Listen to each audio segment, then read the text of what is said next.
Assalamualaikum warahmatullahi wabarakatuh. Jumpa lagi bersama saya di channel cerita horor. Terima kasih buat semua teman-teman yang sudah subscribe untuk mendukung channel ini. Kali ini saya akan membagikan cerita yang berjudul Rumah Tua yang ditulis oleh Nadia Putri Aprianti. Tanpa berlama-lama, langsung saja kita simak cerita berikut ini.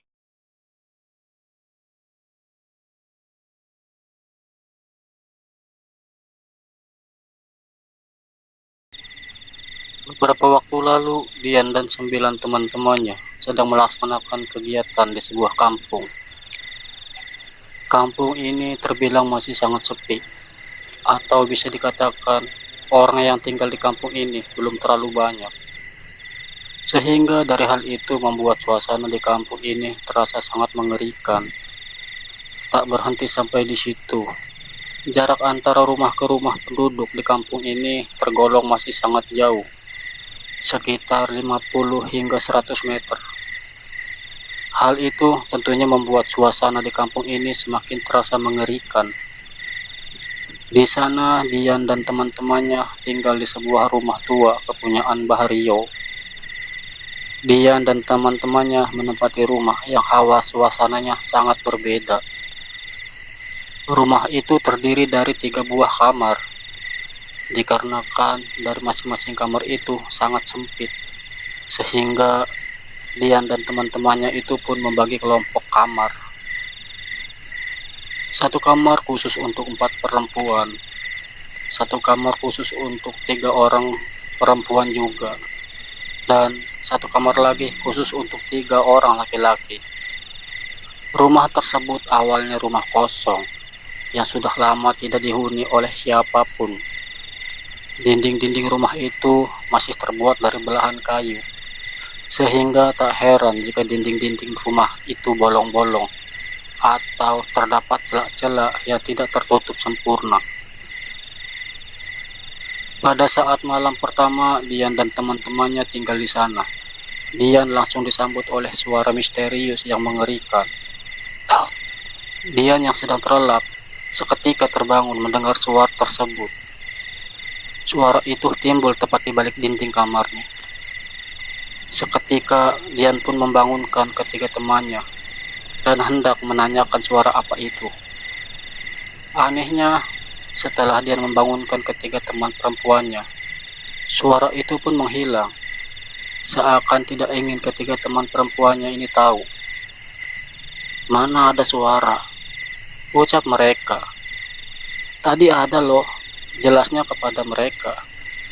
"Ah, itu cuma halusinasi kamu saja," cetus Eci kepadanya. Dah, masih ngantuk. Aku lanjut tidur saja," ucap Deka yang saat itu mengantuk berat. Alhasil, Dian yang kebetulan juga masih mengantuk melupakan hal aneh tersebut dan segera kembali tidur. Keesokan harinya, Dian dan teman-temannya berkunjung ke salah satu rumah warga setempat dengan tujuan untuk mempererat tali silaturahmi.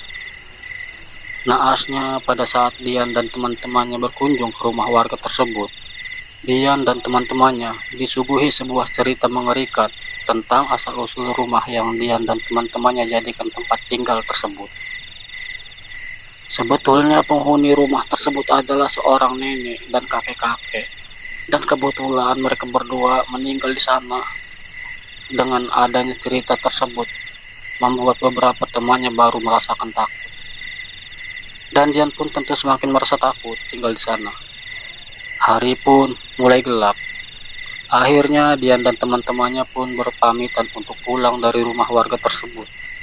Di malam itu suasana di rumah itu pun semakin mencekam, dikarenakan Dian baru mendengar cerita dari warga tersebut, membuat Dian cukup merasakan was-was.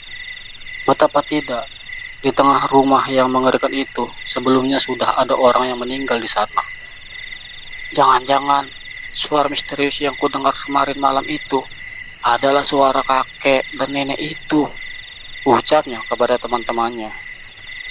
"Aduh, woi, tidak usah bercerita lagi tentang hal itu.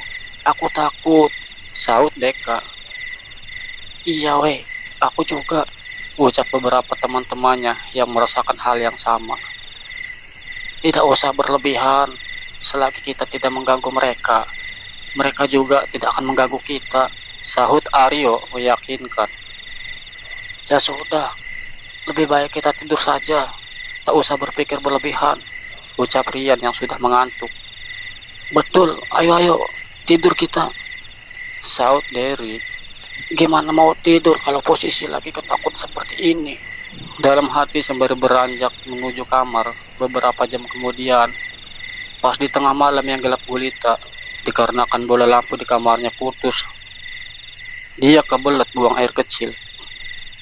Awalnya Dian hendak membangunkan kawan perempuannya untuk meminta mereka menemaninya ke WC, karena Dian masih merasa takut. Akan tetapi karena mereka sedang asyik tertidur pulas, Dian pun tak jadi membangunkan mereka. Sudahlah, Dian ke WC sendiri saja, gumamnya dalam hati sembari mulai beranjak dari tempat tidur dan menuju ke WC. Pada saat sedang buang air kecil, tiba-tiba terdengar suara gedebrak. Suara itu terdengar tepat di depan pintu WC.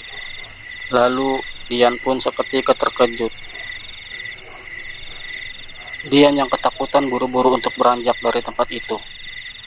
Naasnya, pada saat Dian keluar dari WC tersebut, tiba-tiba Dian kembali dikejutkan dengan adanya bayangan sosok laki-laki tua yang lewat dengan cepat tepat di hadapannya. Tanpa berpikir panjang, akhirnya Dian pun berlari menuju kamar dan langsung masuk ke dalam selimut, sembari memejamkan matanya dengan napas terbata-bata. Disebabkan Dian sudah sangat ketakutan, tanpa sadar dia pun tertidur dengan sendirinya. Entah mengapa anehnya, keesokan harinya Dian dan teman-temannya pun bangun kesiangan. Tak ada di antara Dian dan teman-temannya yang bangun di bawah jam 9 pagi. Sebelumnya, Dian dan teman-temannya selalu bangun pagi. Akan tetapi kenapa hari itu tidak? Seakan semua sengaja dibuat kesiangan. Di tengah kebingungan itu, Dian pun menceritakan kejadian yang Dian alami pada malam itu kepada beberapa teman-temannya. Serius kamu? Tanya Deka penasaran. Iya, aku serius, kata Dian meyakinkan Deka. Rumah ini semakin hari semakin menakutkan, ucap Eci. Atau kita pindah saja, ucapnya. Jangan dulu, tidak enak sama Mbah Rio kalau kita mau pindah. Padahal baru sebentar kita tinggal di sini, saut Mbak Umi masih yakin. Iya juga sih, ucapnya sembari berpikir kembali. Dikarenakan dari masing-masing dari teman-temannya sudah merasa ada yang janggal dan takut. Akhirnya Dian dan teman-temannya pun berencana untuk yasinan malam harinya. Dan bagusnya teman-teman yang lain pun setuju.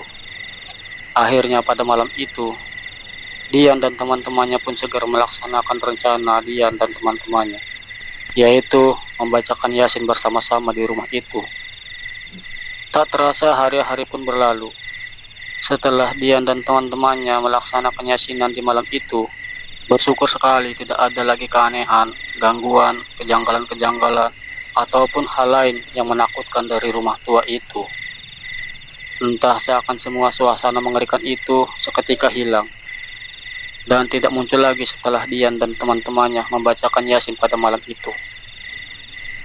Seakan Dian sudah melupakan semua kejadian mengerikan yang Dian temui di rumah tua sebelumnya. Pada akhirnya Dian menjadi terbiasa tinggal di rumah tua di kampung yang sepi itu. Dan cerita pun selesai. Wassalam.